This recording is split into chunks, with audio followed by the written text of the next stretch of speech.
motor.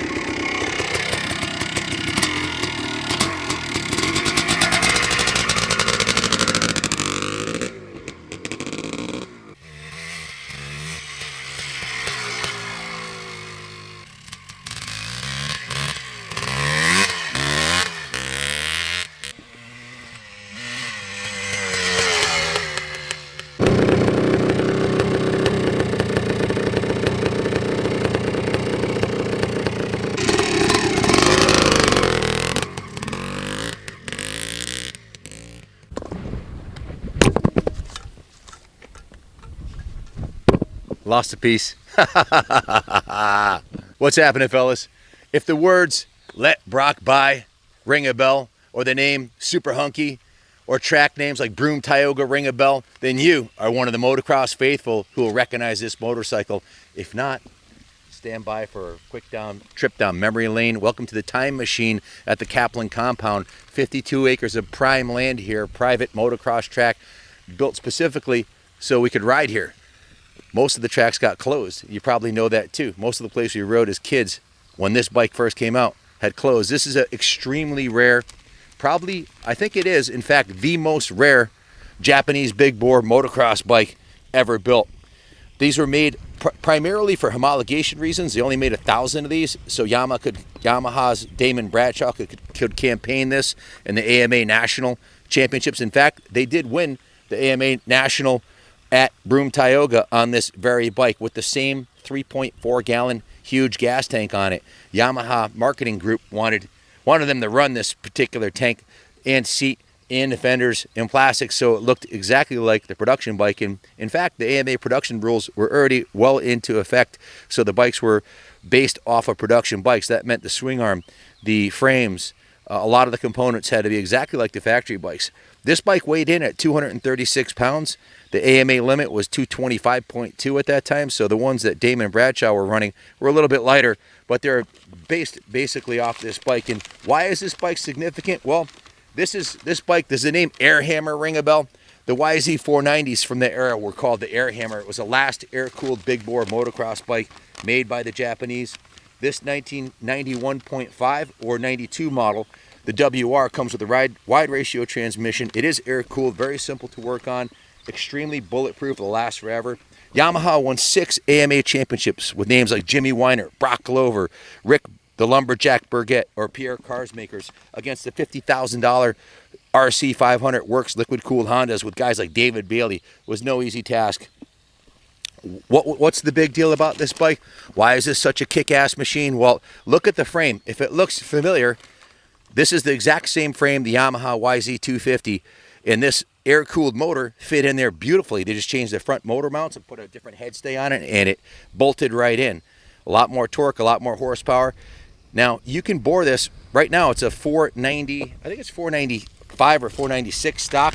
If you go second over on this thing, excuse me, it's a 498 stock, 498 cc's. If you go second over, it's 510 cc's of rip-roaring two-stroke, rip your house off the foundation power, bulletproof. Now, this was known of as the king of ping originally when it was a 490 because they had a problem with the squish band clearance on the head. The compression they lowered the compression for this motor, and they shaved some of the diameters on the inner squish band from 25 degrees to 20 degrees, I think it was, and that eliminated the ping. So back to the frame. Huge improvement over the traditional YZ490 frame. This bike handles a lot better. It also is significant in the fact that this is the first removable subframe that Yamaha ever had on a motorcycle. Not only is it a removable subframe, but the left side is independently removable if you want to just take the left side of the subframe off. Much better geometry for motocross than the original YZ frame, and the suspension is light years better. This is full Kayaba 43 millimeter inverted forks on this bike. These are excellent forks. They are fully adjustable for not only the compression and rebound dampening, but also the fork spring preload can be adjusted. Nice disc brake in the front, and if you head to the back, of course, the previous YZ had a drum brake. This is a modern disc brake on the back, and it has a 12.2 inch remote reservoir shock with a Delta box swing arm. Huge, massive upgrade. So basically they took the Air Hammer and dropped it into a modern motocross chassis with some sleek new bodywork and all new colors. The white colors just pops. Period correct, kind of aqua blue seat with the pink and blue. It just pops. And very, very rarely will you see one of these out on the road, because most of these were ridden off-road and hammered into submission. So to find one like this, that's an absolute peach. This is absolutely belongs in the New England Motorcycle Museum or the AMA Motocross Museum or somewhere like that. So this motor had a lot more low to mid-range than the previous 490. It wouldn't ping. The squish band was changed to 20 degrees, and it had a 6.641 compression. And they also put a smaller carb on it, a 38 millimeter carb. And it flat out worked. Big gas tank. You could go a 45-minute moto with 2/3 of a tank. So basically, you could run this thing flat out for an hour and a half with a full tank. Basically, probably equivalent for 4 to 6 hours of trail riding.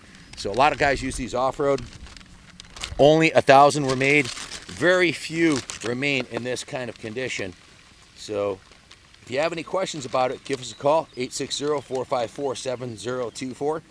And we'll be happy to answer any questions that you have. If you're serious about getting into the big bore market, this is all the rage right now, and I can think of no better bike to join the big bore addicts with an open class 2-stroke than this one-of-a-kind, 1 of 1,000 Delta Box WR big bore air hammer.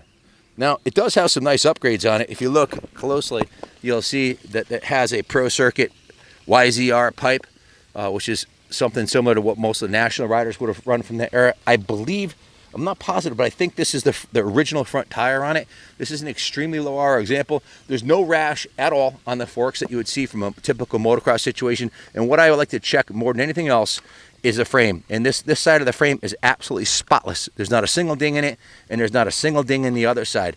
Now, if you're wondering where we found this, loop out Larry the Destroyer, aka the one who flipped the WR500. This was in his collection for a while, and every once in a while he'll decide to let one go. He's got something else he wants to get. And when I first saw it, I was like, wow, this is the nicest original one I've ever seen. It's just absolutely stunning.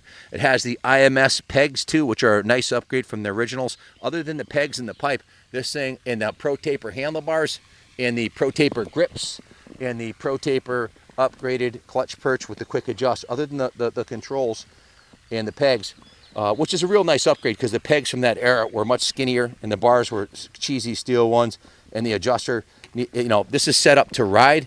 However, it's, in my opinion, it's almost too nice to be a rider. But if you're looking for a pristine big bore bike that you don't have to do any work on, this thing's ready to roll. It's got a brand new chain on it, has a beautiful big 120 118 rear tire on the back. It's a Trackmaster rear tire. Just beautiful. Original, I'm 95% sure it's original Bridgestone on the front. I'll have to confirm that. In any event, the engine cases on this side are in mint shape. The bottom of the frame rails are mint. The pipe's in beautiful shape. And it has a very cool period correct. That's the original plastic air shroud that directs the airs to the cylinder fins. Very cool piece. Total flashback to the Damon Bradshaw era. Remember, let Brock buy. Bob Hanna had to pull over. Google let Brock buy. Very cool history. The graphics on this bike, on the number plates, were designed by Christy Steiger. They're the only ones of their kind in existence. She made these on her computer, and had the tank graphics are their original, or they made the rear are the originals and the side covers are the originals, but the number ones, she matched them for the bike, and I think it came out beautiful. Junior, you've seen a lot of YZ490s come and go. You want to add your 2 cents to this? Before you do, show them one other thing. Show them the kickstand. How many dirt bikes from the 80s and 90s are going to have the original kickstand in mint shape on there? Like 1 in 100 maybe. The original snail adjusters are in beautiful shape. You want to add a few things about the bike? Man. If you race, if you want to race vintage racing, this is the bike to have. If you want to have an open class Yamaha, this is not even comparable to the older YZ490s. The chassis, the double disc brakes. This is the difference between not hitting all the jumps and hitting all the jumps and doing it comfortably. It's a much more, it's a modern peak of development Yamaha. In 1991, I won the Mount Greylock Hare Scramble put on by Netra in the Pro Class on a YZ490, a 1990 air hammer, which was, this is light years better than that. It's a whole new generation of suspension, brakes, in chassis ergonomics, and I'm sure I would have won by even a longer margin if I had this bike. It's just a kick-ass piece. And like Junior said, if you're going to race, if you want to race the Evolution class, the 90s class, and you want an air-cooled bike, you don't have to worry about the water pump or the radiators or the hoses or any of that bullshit. I mean, you could do a top end on this job in under an hour if you know what you're doing.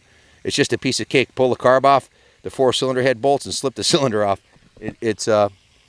Any amateur mechanic can work on this at home, and the cost of maintenance, and this is easily bored out to first over or second over, so there's a lot of life left on it. You can, if you wanted to make a hot rod out of it, have Pro Circuit or Tom Morgan or one of the porting specialists port the cylinder and put a big bore piston, and it'll be a fire-breathing dragon. As it is now, it's more power than most mere mortals. In fact, I think most riders don't even use 80% of the potential of a stock big bore. They're just absolute overkill, and that's the beauty of it. They're a lot of fun.